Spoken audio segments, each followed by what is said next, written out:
Kalau saya lagi berkolokium itu tempat diskusi pengetahuan setelah 31 tahun saya 35 tahun saya mempertanyakan cara mengajar saya. Sudah tua. Ngajar 35 tahun lama mempertanyakan ngajar ini piye ceritanya. Artinya ketika di hadapan sekarang tahun 90-an belum lahir awak. Mas Ajeng udah ya?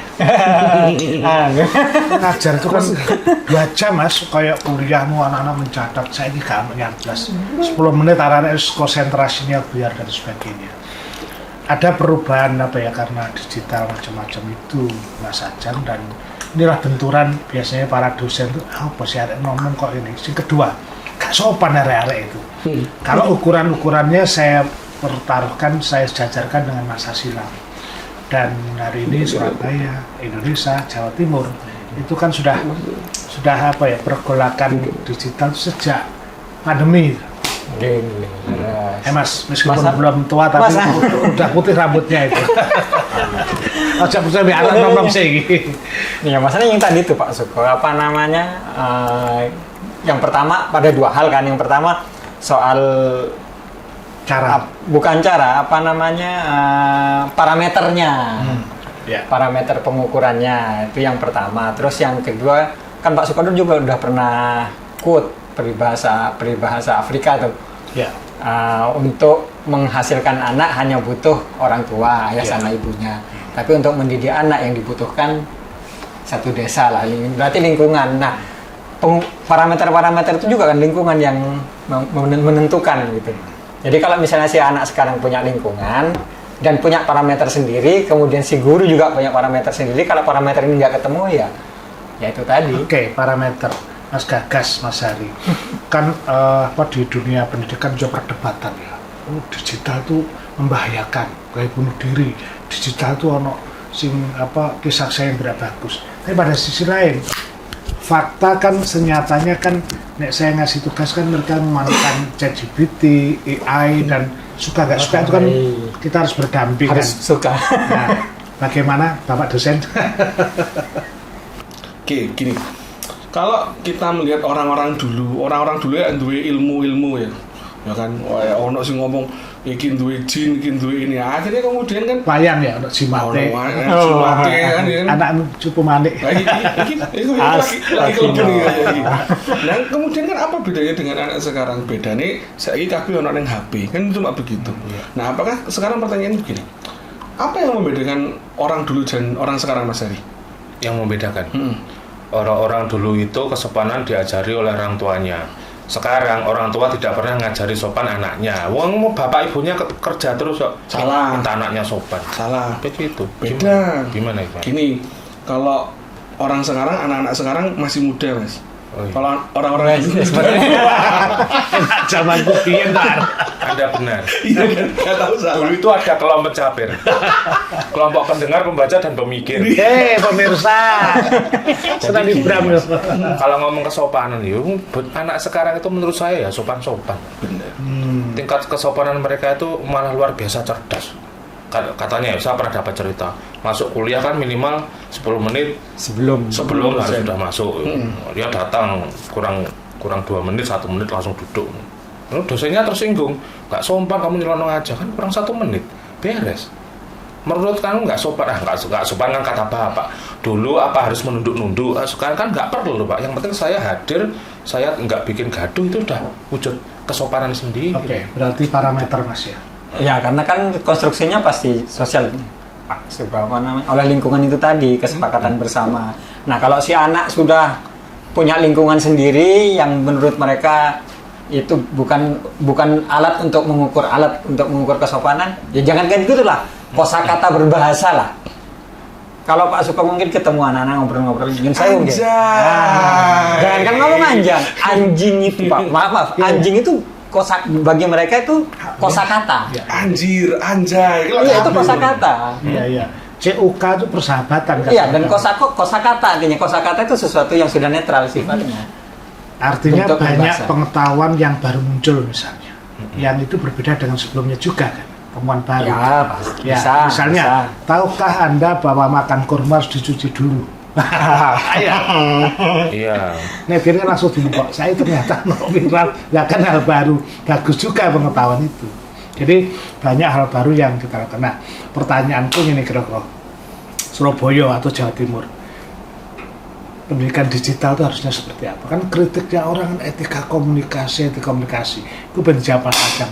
Tapi kalau pendidikan digital, apa digitalisasi pendidikan punya gambaran nggak dengan kondisi kondisi urutan ranking bisa kita TKW TKA kita TKI TKW dari matematikanya jelek kemudian jelek harus diakui itu. Apakah digital bisa mengantarkan perubahan itu? Nggak bisa. Kalau saya ngomong nggak bisa, nek Mas Heri? Saya bisa. Oh nggak bisa, Mas. Merah sama hitam. Oh iya. Kamu banding sama gajah. Kuning, hijau. Belalai. Apa? Silakan alasanmu dulu. Alasannya apa? Kalau saya begini, problem yang kita hadapi di dunia ini, terutama ini mungkin saya POV Soko Arek 6 ya, dari anak-anak muda ya. Orang tua itu atau para pemikir atau yang memberikan decision maker yang ada di Indonesia itu terlalu mudah mengatakan sesuatu sedikit-sedikit digitalisasi. Iya. Sederhananya begini. Digitalisasi kok dikit-dikit. Iya. Jadi Padahal udah total ya. jadi problemnya adalah gini. Anggaplah kita ngomong di kemarin ada kasus gini. Lomba, anak-anak mahasiswa itu lomba pengembangan IKN. Oh, iya. Tentang pengembangan IKN. IKN karyanya Pak Jokowi kan bagus. Bagus itu. Nah, itu kan IKN iki kuwi nang kono. jadi IKN itu kemudian bagaimana Anda bisa mengembangkan IKN yang kono? Pertanyaannya hampir ini cuma data yang saya tahu dari para mahasiswa saya ya. Masih aku ora ngerti sing saka kampus-kampus liane seperti apa. Saka fakultasku itu ya, masih saya kemungkinan hampir 80% jawabannya adalah semuanya adalah digitalisasi. Contoh begini. Orang-orang di sana yang UMKM kita pelajari, mereka kita kasih pelajaran, kita didik dengan digitalisasi. Kita kasih mereka dengan digital marketing. Kita kasih mereka dengan begini-begini dulu. Saya toh, wong mereka nyatet wae ra iso kok. Nulis Mungkin belum paham, mungkin loh ya, Mas. Menulis untuk laporan keuangan. Nah, mungkin lah beda toh. Nah, terus kemudian kok bisa langsung shifting ini penyelesaiannya dengan digital marketing. Tapi dasarnya dari mana? Digitalisasinya ini loh kemudian kan menjadi salah, tidak pada tempatnya. Tidak solutif juga ya. Nah, tapi Mas Heri piye, Mas? Mungkin. Saya dari dulu digital nggak percaya ya, Mas. Nggak percaya. Soalnya begini, selama keputusan untuk membeli masih ada di jempol saya, makanya ya, digital apapun itu hanya alat. Saya melihatnya begitu, Mas. Medsos, AI. Saya dengar kabar terbaru, AI sekarang sudah bisa memesan pesawat. Luar biasa. Berarti dia sudah bisa memesan, berarti bisa ngeklik melakukan pembelian tanpa otoritas dari yang punya. Oh, itu dikasih otoritas dari jempol saya. Maksudnya kan saya sudah bisa diwakilkan ke AI. Oh, di otoritasan situ. Contoh itu agentic ya. Agentic AI. Podo kayaknya sama Dewi ngomong tentang saham. Sekarang kita boleh loh menyuruh AI untuk melakukan keputusan itu. Iya, boleh. Artinya apa?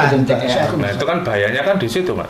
Benar. Kalau selama saya tetap berpikiran hal seperti itu nggak boleh dikasih ke teknologi pihak luar ya. Full kepada teknologi nggak boleh ya. Soalnya yang saya yakini AI kan barang hidup.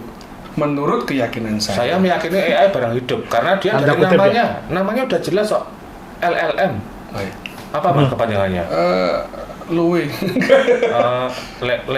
Large language model. Learning machine, benar. Mesin yang bisa belajar. Benar. Ya kalau mesin bisa belajar, berarti bisa berpikir. Itu, ya kan? Dia kumpulan dari pikiran yang Kalau AI itu sih sebenarnya statistik, probabilistik. Tetap mau bagaimanapun tetap probabilistik. Ya, data peraturan. Cuman kan gini saya ngeliatnya, Pak. Ya zaman dulu lah. Ketika awal manusia saat turunnya prasejarah lah. Orang menyebutnya kan pemburu dan pengumpul. Benar. Jadi belum kenal api, mereka berburu dan mengumpulkan makanan dari alam. Terus kenal api, jadi berburunya cuman gitu. Terus kemudian kenal pertanian. Ya, oke. Jadi nggak teknologi pertanian. Ya, Revolusi jadi dia nggak pertama. berburu lagi, nggak berburu Dia lagi. bisa menanam, nggak- bisa Nah, menghasilkan makanan. generasi yang berburu pasti ngomong, ya opo sih arek-arek saiki kok gak ono sing iso nguber Mbak bisa. Ujang, oh. Ya Gak iso opo ngejar sih? babi rusa. Gak iso ngejar babi Oke. rusa. Ya opo gak iso iki? Dengan logika itu, Karena apa? Karena sudah kenal pertanian. Nah, ini lepas dari benar salah, kemudian melompat. Manusia membanggakan kemampuan kognitif. Tapi ketika kemampuan kognitif itu sudah bisa dikerjakan oleh mesin, kan orang generasi berikutnya akan ngomong, lah apa aku belajar kognitif? Mesin sudah bisa. Ngapain saya harus menghafal? Wong hard disk sudah bisa menyimpan. mengapa harus peng-pengan wong kalkulator bisa? Kalkulator Itu bisa. maksudnya. Akhirnya kasus TKA nyambung dengan ini. Iya. Terlepas dari benar salahnya, Ya, nggak apa-apa. Kita kan evolusinya kan sinau bareng. jangan-jangan ke situ. Benar. Akhirnya kan kalau kita melihat hasil TKA yang ada di anak-anak itu kan Jeblok. Jeblok. Itu Mendikbudnya aja sama kalau nggak salah sekjennya itu kan mengatakan gini, loh soalnya nggak dirubah kok. Soalnya sama seperti yang dipelajari kok. Cuma berarti konteks di zaman itu diletakkan dalam era sekarang ya soal itu. iya, jadi anggaplah begini. Sing awal ini semua begini. Budi membeli 5 pisang sama gitu. Nah, terus Budi memiliki 5 teman. Nah, berapa pisang Budi yang miliki kan gitu kan. Nah, sederhana ya 5 kurangi 5. Nah, berarti kan Budi randuwe pisang kan gitu kan. Nah, yang sekarang enggak begitu. Harusnya tidak begitu. Nah, enggak masih gini. Yang sekarang pertanyaannya adalah apa sebenarnya Budi memiliki 5 teman yang dia ada yang alergi pisang, bla bla. Jadi detailing semacam itu akhirnya kan memaksakan pemahaman kepada anak anak siswa gitu loh, para siswa itu. Nah, iso opora ini kan balik mana bagaimana prior knowledge-nya siswa itu kan sebenarnya kan. Artinya parameter pun juga harus bergeser juga. Gitu kan. Ya itu nanti kesepakatan lagi Ya. mau kemana gitu kan. Saya yo gara-gara teknologi Pak yo. Wong dulu aja belum ada teknologi AI dan seperti ini. Kemampuan otak manusia yang dipakai itu katanya hanya berapa persen dulu? Mek 5 atau 10%. Iya, nggak sampai Sekarang 10%. ada AI paling mek 1% tok, Pak. 0,05.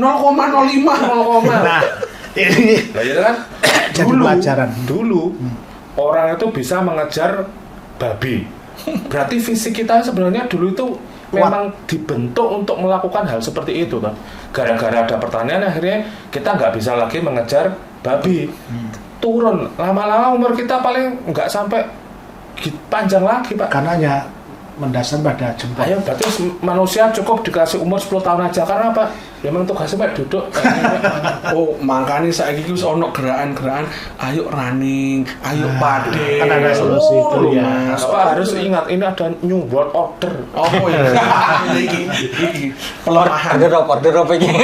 Makanya ini pelajaran cara baru, hidup baru yang kita sebut dengan hybrid living, hidup berdampingan dengan digital. Jangan memusuhi digital, tapi kita mengkolaborasi. Tapi pertemuan face to face saya kira dalam hukum komunikasi apapun tetap berarti bagi pembentukan dan kehidupan untuk melanjutkan kehidupan manusia. Harus dijaga Pak. Sahur pakai kurma. Saya nana saja. Saya kasih tahu rahasia terakhir ini. Siap. Ada rahasia terakhir. Kan Bapak bilang hybrid living. Kita berdampingan dengan digital. Orang kita dulu itu loh sudah hybrid living. Apa? Mas? Berdampingan dengan demit. Salam.